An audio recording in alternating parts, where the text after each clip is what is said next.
अऊज़ु बिल्लाहि मिनश्शैतानिर्रजीम बिस्मिल्लाहिर्रहमानिर्रहीम रब्बि इश्रह ली सदरी व यस्सिर ली अमरी वहलुल उक़दतम मिन लिसानी यफ़क़हू क़ौली वजअल ली वज़ीरम मिन अहली आमीन या रब्बल आलमीन। फ़ारूक सीरीज़ में आज हम सैयदना उमर रज़ियल्लाहु तआला अन्हु की तवाज़ु का एक वाक़या आपके सामने पेश करेंगे। सैयदना उमर रज़ियल्लाहु तआला अन्हु जिस घर में पैदा हुए, आपका बचपन यहाँ गुज़रा, वहाँ हालात बहुत मुश्किल थे। वो कोई इतना खुशहाल घराना नहीं था और आपके जो वालिद थे बड़े सख्तगीर किस्म के इंसान थे और आपसे ऊँट चरवाते थे। और आपकी जो खाला थी वो आपको कभी कभी बकरियां भी दे देती थी, तो यानी आप अपनी खाला की बकरियां और अपने वालिद के ऊँट चुराया करते थे। आप रज़ी अल्लाह तआला अन्हु को जब अल्लाह ताला ने खिलाफत दे दी, तो खिलाफत के दौर में एक दिन इनके दिल में ऐसे ख्याल आया, एहसास पैदा हुआ कि अब तो मैं अमीरुल मोमिनून हूँ और उम्मत में मुझसे बड़ा मनसब अब किसके पास है। एक मैं हूँ और ऊपर अल्लाह है और इसके सिवा तो कोई नहीं है, अब मेरे ही मनसब सबसे ऊपर है। ये ख्याल अब आप देखिए, एक ख्याल है इंसान को आ सकता है।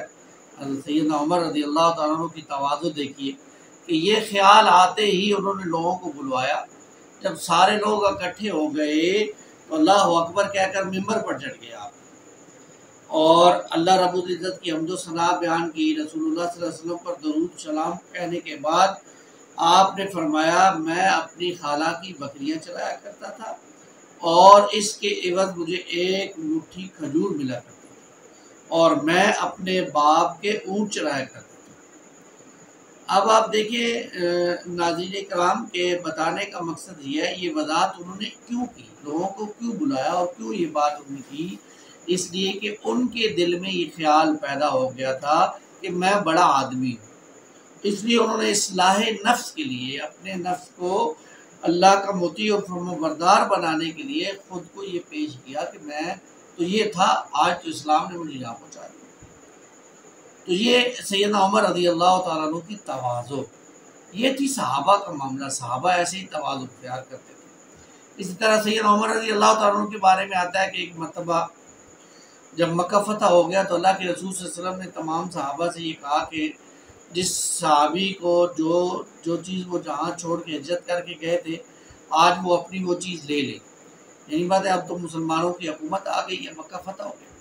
तो सैयदना उमर रज़ियल्लाहु तआला अन्हु ने कहा, या रसूल अल्लाह, जिस चीज़ को अल्लाह के लिए छोड़ दिया आप उसे लेने का क्या फ़ायदा, आप नहीं लेंगे। छोड़ दिया है, बस छोड़ दिया, अल्लाह के लिए छोड़ दिया।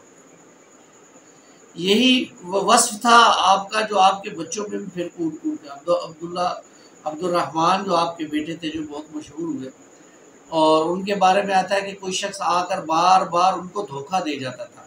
यानी अल्लाह के नाम पे आकर आपसे कोई चीज़ मांगता था, आप उसे दे देते थे, हालांकि वो झूठा शख्स था। तो कुछ लोग आपके पास आए और कहा, हज़रत आप तो बड़े सादा लू हैं, और एक शख्स आता है रोज़ाना झूठ बोलता है और आपसे जो है वो लेकर चला जाता है अल्लाह के नाम पर। तो अब्दुल्ला इब्न उमर रज़ियल्लाहु तआला ने फरमाया रज़ियल्लाहु तआला अन्हु कि ठीक है, अगर वो ले जाता है तो कोई बात नहीं है, अल्लाह के नाम पर धोखा खाने का भी अपना ही मज़ा है।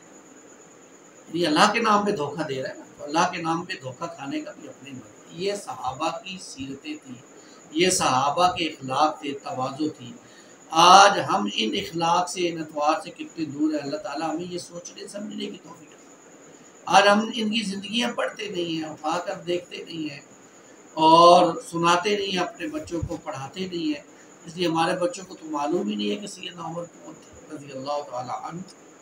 अक़ूलु क़ौली हाज़ा अस्तग़फ़िरुल्लाह ली रब्बी मिन कुल्लि अमरी व सलामुन व सलातुल मुरसलीन।